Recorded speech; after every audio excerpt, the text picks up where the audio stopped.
अस्सलाम वालेकुम ट्रेडर्स, कैसे हैं आप सब। उम्मीद करता हूँ खैरियत से होंगे। और गोल्ड का जी एनालिसिस करेंगे नेक्स्ट वीक।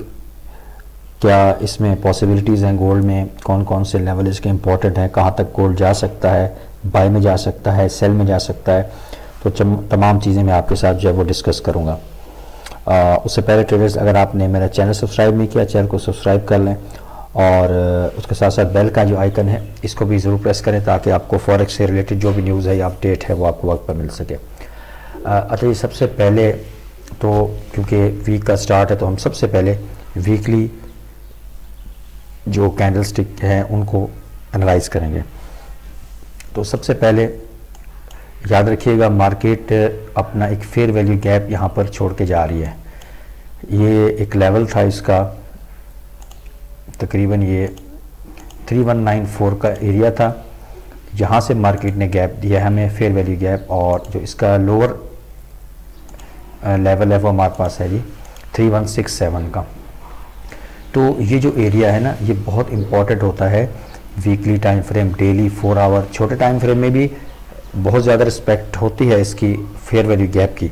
लेकिन जो ज़्यादा आप यूँ समझें कि कंफर्मेशन होती है, ज़्यादा एक्यूरेसी होती है, ज़्यादा प्रोबेबिलिटी होती है, तो वो एटलीस्ट ये जो बड़े टाइम फ्रेम होते हैं इनके की लेवल्स होते हैं। ठीक है, for example weekly time frame है तो यहाँ पर वीकली टाइम फ्रेम में हमारे पास ये जो गैप है, मार्केट ने ये हमारे पास यहाँ पर हमें गैप दिया, फेयर वैल्यू गैप। इसका मतलब है कि मार्केट अगर सेल आती है, आपने तरह तवज्जो से बात सुननी है कि मार्केट अगर सेल आती है तो मार्केट के हायर चांसेस हैं कि वो कम से कम एटलीस्ट जो अपर इसका लेवल होता है, जो अपर वैल्यू होती है, फेयर वैल्यू गैप तो 3167 से 3194 तक है, तो अपर इसकी वैल्यू कौन सी है, 3194। तो एटलीस्ट इस वैल्यू तक जो है गोल्ड सेलिंग में जा सकता है और उसके बाद यहाँ से दोबारा बाउंस बैक कर सकता है इसको रिस्पेक्ट करने के बाद। अब ये तो हमारे पास वीकली है कि वीकली हमारे पास एक सेलिंग का हमारे पास एक सीन बन रहा है इसमें। ठीक है, और अब हम चलते हैं डेली टाइम फ्रेम में। तो तमाम टाइम फ्रेम को आपने देखना है, एनालाइज करना है। अब अगर यहाँ पर आप देखें, जो मैंने वीकली फेयर वैल्यू गैप लगाया है, इसी में हमारे पास डेली का एफवीजी भी मौजूद है। यहाँ पे अगर मैं मार्क करूँ इस डेली का हाई और सेकंड कैंडल को छोड़ के तीसरी जो कैंडल है उसका लो, पहली कैंडल का हाई, उसके बाद सेकंड कैंडल को आपने स्किप करना है।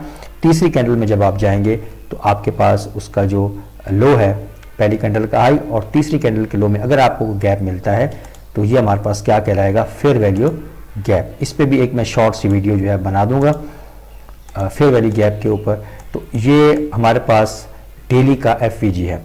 आपने नोट किया कि वीकली टाइम फ्रेम, हमारे पास जो वीकली टाइम फ्रेम था उसमें हमें एक फेयर वैल्यू गैप मिला और उसी फेयर वैल्यू गैप में हमारे पास एक डेली का एफवीजी है। तो ये जो हमारे पास लेवल होते हैं, ये हाई प्रोबेबिलिटी लेवल्स होते हैं कि यहाँ तक मार्केट के आने के चांस हैं, और मार्केट अगर इनको रिस्पेक्ट करती है तो मार्केट दोबारा बाउंस बैक कर सकती है, और अगर इस फेयर वैल्यू गैप को मार्केट फिल कर देती है तो फिर चांस है कि मार्केट दोबारा नीचे जा सकती है। अभी जो यहाँ पर सिनेरियो है, मार्केट वीकली और डेली सेलिंग में है, लेकिन अभी तो मार्केट ओपन हुई है और मार्केट ने गैप डाउन ओपनिंग दी है। ठीक है, गैप डाउन ओपनिंग से मुराद यह है कि मार्केट का जो ये हमारे पास हाई था जी, मार्केट की जो क्लोजिंग थी किस पॉइंट के ऊपर थी ये आपने ज़रा समझना है। तकरीबन ये 3326 का एरिया है और उसके बाद मार्केट की जो ओपनिंग है वो हमारे पास इस लेवल के ऊपर हुई है। ठीक है, ये भी मैं मार्क कर देता हूँ। तकरीबन 32, एक मिनट में इसको मज़ीद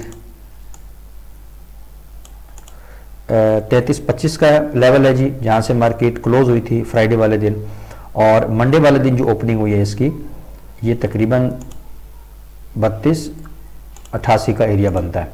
ये जो हमारे पास गैप है, मार्केट इस गैप को फिल करने आ सकती है। अब ये गैप डाउन ओपनिंग है, मार्केट फिल करके भी इसको नीचे आ सकती है या फिर यहाँ से ये जो सपोर्ट लेके मार्केट जा सकती है। मजीद ना इसको हम 4 आवर में देख सकते हैं। अगर आपका ट्रेडर्स आप किसी ग्रुप में ऐड नहीं है तो आप किसी भी ग्रुप में ऐड हो जाएं। आपका टीम में आपको शामिल होना चाहिए, किसी भी मेंटोर की टीम है कोई भी, तो आपको उसमें ज़रूर उसी का पार्ट होना चाहिए, ना कि आप अलहदा से आप ट्रेडिंग करें, ठीक है, क्योंकि फिर इशू आ जाते हैं, इसमें डिपॉजिट विड्रॉ के भी इशू आ जाते हैं। तो अगर आप पहले एक्सएमएस किसी भी टीम नहीं है, आप ज्वाइन नहीं है सॉरी, तो आप फिर मेरी टीम से ज्वाइन कर सकते हैं। इसमें आपको सबसे जो मेजर बेनिफिट है, इसमें आपको सिग्नल जो है वो बिल्कुल फ्री ऑफ कॉस्ट मिलते हैं, गोल्ड के भी मिलते हैं और करेंसी पेयर के सिग्नल मिलते हैं। और सबसे बेस्ट न्यूज़ ये है आपके लिए कि इसमें आपको मिनिमम डिपॉजिट की कोई कंडीशन नहीं है, ठीक है। आप कम से कम डिपॉजिट में भी हमारी टीम का हिस्सा बन सकते हैं, लिंक डिस्क्रिप्शन में गिवन है, ठीक है। और ये आपके पास जो ऑफर है ये इस मंथ के लिए वैलिड है। ये जो हमारे पास मंथ चल रहा है 5 मई का जो मंथ है, इसमें ये ऑफर है कि आपकी जो मिनिमम डिपॉजिट है उसकी कोई कंडीशन नहीं है, आप जल्द से जल्द हमारी टीम को ज्वाइन कर सकते हैं। अच्छा, अगर आप ज्वाइन नहीं करना चाहते, वो मेंबर जो अपने ही ब्रोकर में रह के ट्रेड करना चाहते हैं, वो भी इस ऑफर से फ़ायदा उठा सकते हैं। इसमें पेड सिग्नल ग्रुप है और बहुत ही मुनासिब फीस है इसकी। उस हवाले से आपका कोई सवाल है तो आप व्हाट्सएप नंबर के ऊपर मालूम कर सकते हैं। चलिए चलते हैं अपने दोबारा चार्ट के ऊपर। इसमें ट्रेडर्स सबसे पहले ये आप देखिए, ये हमारे पास गैप है, गैप डाउन ओपनिंग हुई है इसकी। और अब अगर हम यहाँ पर देखें तो हमारे पास इसकी एक सपोर्ट है, ठीक है। ये इसकी इंड्यूसमेंट हो सकती है, मार्केट इसकी लिक्विडिटी उठाने आ सकती है और उसके बाद दोबारा मार्केट में पुल बैक देखने को मिल सकता है। ये हमारे पास इसकी इंड्यूसमेंट है, ठीक है जी। तो लाजमी नहीं है कि मार्केट की ये सपोर्ट हो, ठीक है। मार्केट अक्सर क्या करती है, लिक्विडिटी ग्रैब करती है, तो ये सेल साइड लिक्विडिटी इसकी हो सकती है और ये चांसेस बहुत ज़्यादा हैं, सही है, कि मार्केट इसकी लिक्विडिटी उठाए। ये इसकी एक सपोर्ट है प्रीवियस, और उसके बाद यहाँ से अगर आपको कोई 4 आवर की कैंडल मिलती है तो यहाँ से फिर आप बाइंग कर सकते हैं। तो पहला, अगर यहाँ से आपको कोई इस तरह का पैटर्न मिल जाता है ट्रेडर्स, इस तरह का इस एरिया के अंदर, तो फिर आप ना एटलीस्ट ये जो इसकी जहाँ से ये फ्राइडे की क्लोजिंग थी, यानी 33-25 का जो एरिया है, फिर यहाँ तक आप टारगेट कर सकते हैं। तो ये वो जोन है, ये वो लेवल है जो वीकली फेयर वैल्यू गैप था, डेली एफवीजी था। तो चांसेस हैं कि मार्केट जो है वो इन एरियाज तक आए। अब ये भी हो सकता है कि मार्केट यहाँ से दोबारा जाए, गैप अप ओपनिंग हो इसकी, फिल करे गैप को और दोबारा नीचे आए। दूसरी कंडीशन ये हो सकती है कि मार्केट इस लिक्विडिटी ग्रैब ऐसा लिक्विडिटी उठाए, यहाँ से कोई हमें प्राइस एक्शन दे। इसको मैं 1 आवर में भी आपको समझा देता हूँ, क्योंकि 4 आवर ये डेली के हिसाब से हो जाएगा, मंडे का भी इसमें शामिल हो जाएगा, ठीक है, एनालिसिस। तो ये आपके पास अगर आप देखें तो ये आपके पास एक सपोर्ट रही है प्रीवियस, ठीक है। ये वाला एरिया जो है, ये जोन जो है, ये एक अच्छी सपोर्ट रहा है 3176 से 3193 का एरिया। तो यहाँ से आपको कोई कंफर्मेशन मिलती है, फिर यहाँ से आप बाइंग कर सकते हैं। पहला जो टारगेट है आपका ये हो सकता है, या फिर ये पॉसिबिलिटी है कि मार्केट यहीं से ऊपर चली जाए, यहाँ से कोई आपको सेलिंग मिलती है तो फिर यहाँ से आप सेल भी कर सकते हैं। तो इस तरीके से आप अपनी ट्रेड को प्लान करना है। अभी फिलहाल मार्केट जिस लेवल के ऊपर है, यहाँ पर आप वेट करें इस जोन का, या फिर यहाँ से जो है कि यहाँ से आपको कुछ सेलिंग मिलती है ऊपर से, तो फिर यहाँ से भी आप सेल कर सकते हैं। क्योंकि यहाँ पे अगर आप देखें, नोट करें, तो ये एक एफवीजी था, फेयर वैल्यू गैप था और मार्केट ने इसको फिल किया हुआ है, ठीक है। तो इसको फिल करने के बाद मार्केट नीचे आई, लेकिन यहाँ से फिर इसकी ओपनिंग हुई है।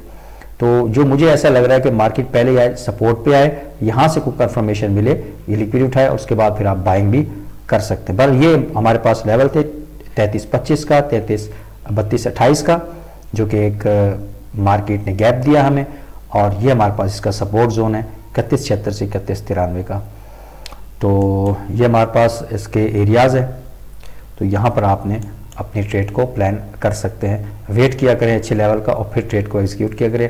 ट्रेड साइज, लॉट साइज अपनी इक्विटी के हिसाब से आपने लगाना है। आपकी इक्विटी बड़ी है तो आप लॉट बड़ा कर सकते हैं, लेकिन गोल्ड के अंदर याद रखिएगा, अगर आपके पास $300 है कम से कम, तब आप ट्रेड करें, वरना ना करें।